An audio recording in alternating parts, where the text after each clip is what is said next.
Purbaya Yudisadewa diangkat sebagai Menteri Keuangan menggantikan Sri Mulyani Indrawati dalam reshuffle Kabinet Merah Putih pada hari Senin 8 September 2025. Sebelumnya, Purbaya menjabat sebagai Ketua Dewan Komisioner Lembaga Penjamin Simpanan atau LPS. Purbaya Yudisadewa lahir di Bogor pada 7 Juli 1964.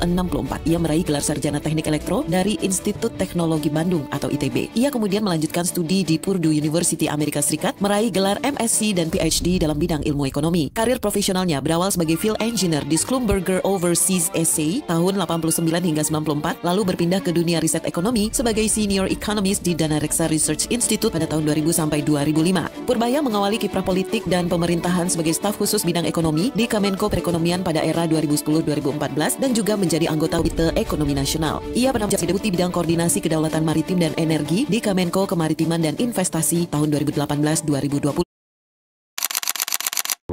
Ini buku RAPBN 2026, Besti. Itu di dalam tuh ada... Di sini semua kementerian, lembaga ada, termasuk DPR. Gaji-gajinya, tunjangannya semua. Hanya gelondongan. Tetapi kalau kita lihat, saya ambil contoh lagi. Tunjangan kinerja kementerian, salah satu yang tertinggi adalah Kementerian Keuangan. 300%. 300%. 300% tunjangannya. Nah, 300% setahun ya? Sebulan tunjangan. Sebulan? Tunjangan nanti diakumulasi jadi setahun. Bu, berapa sih Bu kalau misalnya? Nih aku bacain ya. Berapa? Iya, bacain deh Bu. Bacain ya, bacain. Penasaran juga Karena kita. Karena menurut saya kalau mau dilakukan, lakukan semua. Mumpung ini presidennya bisa tegas, lakukan, hentikan moratorium semua kunjungan ke luar negeri, bukan hanya DPR. Tapi lembaga eksekutif, lembaga yudikatif, kalau mendesak harus pergi misalnya. Di sosial media ada seorang perempuan yang kelihatannya dia memang pintar karena narasinya kuat. Dia nantang siapa anggota dewan yang dianggap pongah itu, dan pongahan memang selalu harus dikritik dan tidak mungkin kita meloloskan anggota dewan kalau terus terlihat bahasa tubuhnya aja udah menghina rakyat tuh.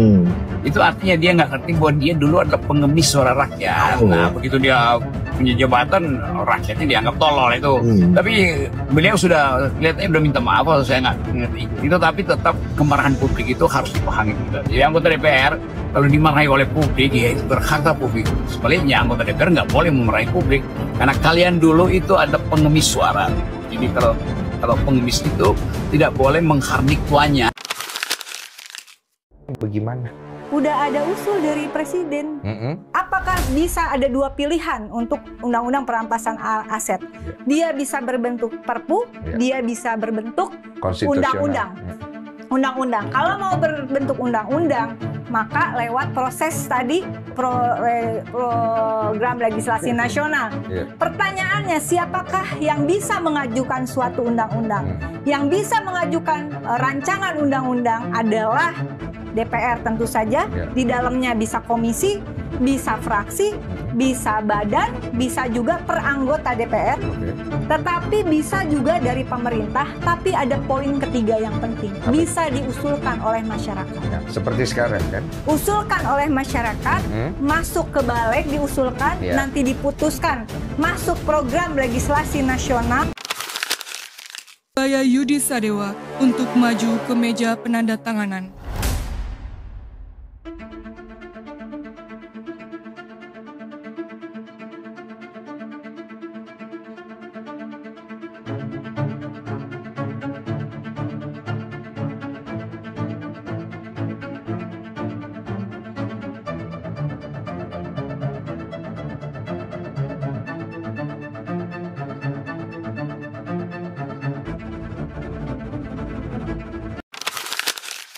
Jangan rumah, karena rumah kita, rumah dinasnya ditiadakan. Iya, itu saya tahu tuh. Akhirnya dikasih duit sebenarnya tuh kan? Kayak contoh DPRD DKI juga dapat tunjangan rumah loh, 78 juta per bulan. Per bulan. Dan beberapa tingkat 2 juga provinsi emang ada tunjangan-tunjangan seperti itu. Nah, kalau ditanya lagi secara pribadi, silahkan tunjangan dihapus semua, gaji mau dapat silahkan.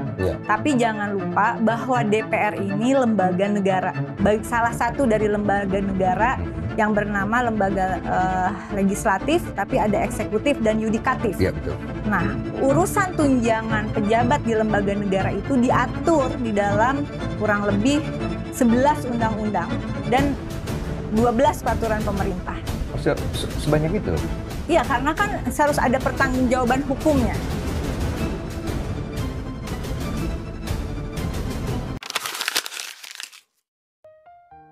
Saya pamit undur diri pagi hari ini. Untuk jajaran Kementerian Keuangan, saya titip untuk terus menjaga keuangan negara dan Kementerian Keuangan sebagai pilar stabilitas dan instrumen yang luar biasa penting untuk mewujudkan keadilan sosial bagi seluruh rakyat Indonesia dan kesejahteraan masyarakat Indonesia serta kemajuan bangsa. Jalankan dan lanjutkan tugas dengan amanah, profesional, kompeten, dan jaga selalu integritas. Bantu pimpinan yang baru dan terus melaksanakan tugas dengan dedikasi. Saya pamit undur diri pagi hari ini dan mohon mulai saat ini untuk kami dihormati ruang privasi kami atau ruang pribadi saya sebagai warga negara biasa. Salam sehat untuk seluruhnya dan sukses untuk semuanya yang hadir. Kan hasilnya ngelebih-lebihin anggaran perlindungan pekerja, ya Kementerian Tenaga Kerja 1,3 triliun, Kementerian Perdagangan 1,4 triliun, dan dia hanya untuk menampilkan hasilnya saja minta 3 triliun. Kalau menurut aku tolak kenaikan. Menampilkan hasilnya aja perlu 3 triliun. Nih, 3 triliun buat apa? Realokasi dong nih.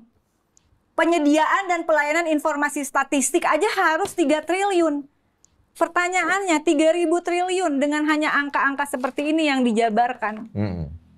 Kita tahu nggak untuk apa aja? Ya itu kan transparansinya yang orang pertanyakan. Makanya transparansi itu bukan di permukaan. Tapi transparansi negara itu harus dimulai dengan transparansi bukan data. Pendataannya. Iya. Pendataan itu harus melibatkan rakyat. Iya. Dari mulai pendataannya. Berarti digital dong? Digital. Ini digital udah jadi disertai.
Begitu. Dan tadi aku bilang DPR pun tidak bisa berhenti membubarkan atau membekukan DPR. Itu konstitusi.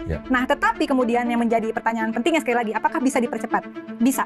Bisa. Kalau kemudian DPR tidak mengerjakan, apakah ini bisa diambil suatu keputusan oleh presiden? Bisa. Namanya bukan undang-undang, namanya peraturan Perpu. Peraturan pengganti undang-undang. Tapi itu sama kekuatan hukumnya dengan undang-undang. Berarti hak prerogatif presiden kan? Bisa. Jadi silahkan kalau ini nanti dalam makanya aku bilang, kenapa aku minta perpres? Kenapa? Presiden itu di dalam sistem presidensial dia sebagai kepala negara dan kepala pemerintahan begitu. Tapi bukan berarti dia menjadi arahnya otoriter atau totaliter. Tetap ada fungsi kontrol yang telah diatur di dalam konstitusi undang-undang dasar kita begitu. Perpu apakah bisa beberapa kali Presiden Jokowi mengeluarkan perpu kan?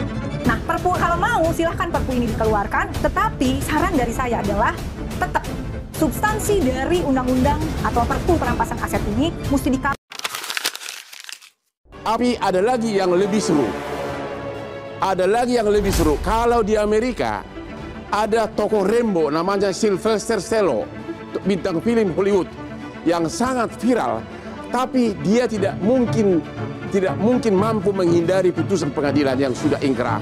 Di Indonesia, ya, kalau di Amerika ada Sylvester Stallone, kita ada mengenal namanya Sylvester di Indonesia yang berhasil belum bisa dieksekusi putusan Mahkamah Agung yang sudah menghukum dia 1 tahun 6 bulan, hampir 6 tahun tidak dieksekusi.